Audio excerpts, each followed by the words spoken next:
Hi, welcome to Arizona Highland Homestead. Today, we're gonna give you a little bit of an update, ask you for some help. So, just need some help about some knowledge. But first of all, these are our willow cuttings that we got from some native willows here that grow in the drainages around here and in the national forest. And it was 17 degrees last night, if you can believe that. We still have some green foliage here on these willows, and they're doing great. Most of them are doing great. This one's been struggling a little bit, but that's mostly from the summer when it got a little bit dry. Our cover crop is also doing really well.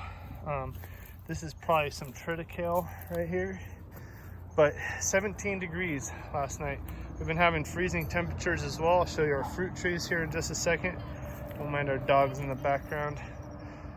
You might hear Danielle yelling at them because they've been up to nonsense all day long, those dogs. So here's what one of our apple trees looks like. We got our chipper shredder underneath that barbecue cover right there, and it's got a few leaves on it still. But if you look at our nectarine, that one's totally bare. Apricot is totally bare. There's Cada. Hi, Cada. We got there's another peach tree. So anyway, they're all bare completely because we've been having freezing temperatures lately. So that's that. I mean, you can see this clover is still doing really well underneath this nectarine, as well as that pea. It's like it comes in the cover crop mix that we get. There's some more. That's all clover in there, I think. But anyway, that's crimson clover right there. I think you can see there's still a flower on it. Can you believe that? Anyway, just trying to show y'all what is going on here. That's another peach tree there. This is an apple tree. This one still has lots of leaves on it, so that's kind of cool. Then our cherry trees, they're losing their leaves. So yeah, anyway, that's what we got going on there. There's the pond our boys are digging. So they've been digging that for a while now.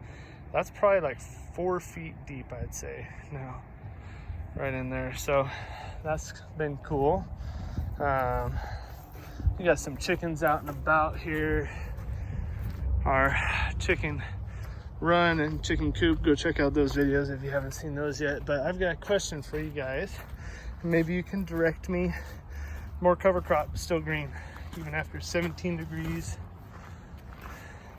Some more clover right in there.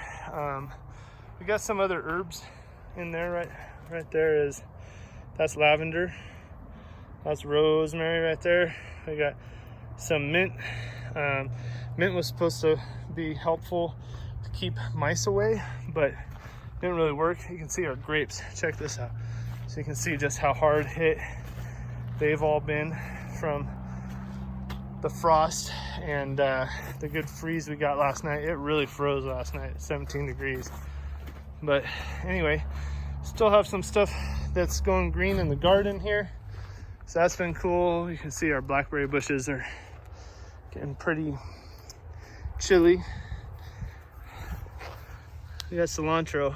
We're hoping that they'll be all right. They're pretty small out here, so we'll see what happens. There's a lot of experimentation in here. This kale is just continuing to go. We got chard over there against the wall. That's going well. This chard's going amazing. But the lettuce is doing well. Anyway, it's not a tour of the garden necessarily. What I really was going to ask you guys about is this over here. So this is our elderberry plant, right? So I've seen people take cuttings of elderberry and just have a dried stalk. So they may take just like a section of woody stalk of elderberry, and they'll ship it across the country as an elderberry cutting. So if you can see here, we've got this node coming out right here, right? So 17 degrees, it doesn't look too bad. It's kind of underneath our stairs right here, so maybe that helped a little bit. It's against this wall that gets to the sun from the west in the afternoon. And these peas that were part of the cover crop are still blooming. I don't get it, but you can see there's pea pods on there. So we're gonna harvest that seed whenever it's ready, use it again. But it's hardy. It's really hardy cover crop peas. So anyway, that's my question. What should we do with the elderberry? We want to take some cuttings.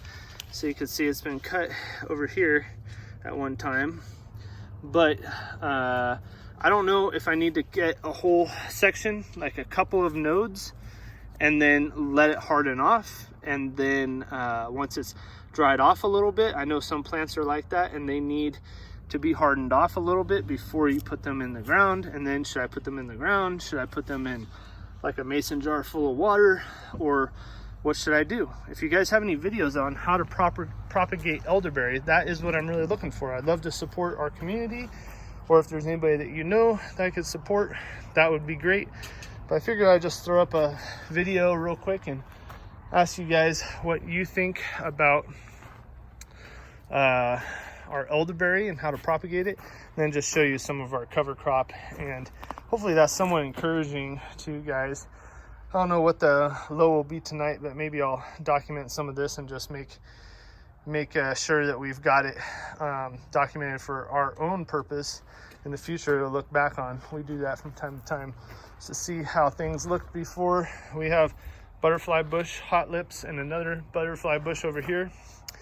They're called Budleia. I think that's the genus. But this is a blueberry plant here, and it's all dormant, right?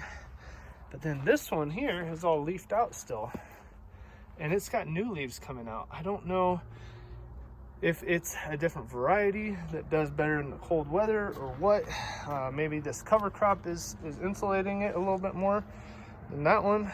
But we have another blueberry plant right here, and this one's kind of the same way. It's all dormant except for those leaves there. So I don't know what the difference is there, but if you guys know anything about blueberries, we'd love to learn about that too.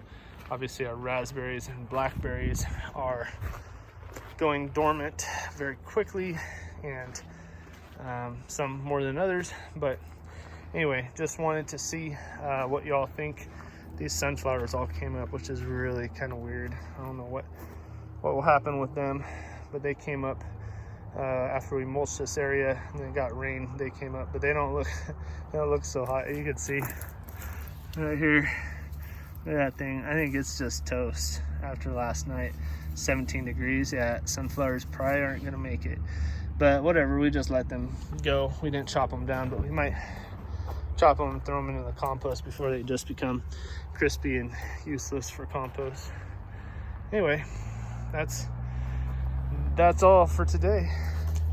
So flip this thing around and do a little outro video. I'm Nick from Arizona Highland Homestead. Thank you guys so much for watching. We'll have more videos for you real soon.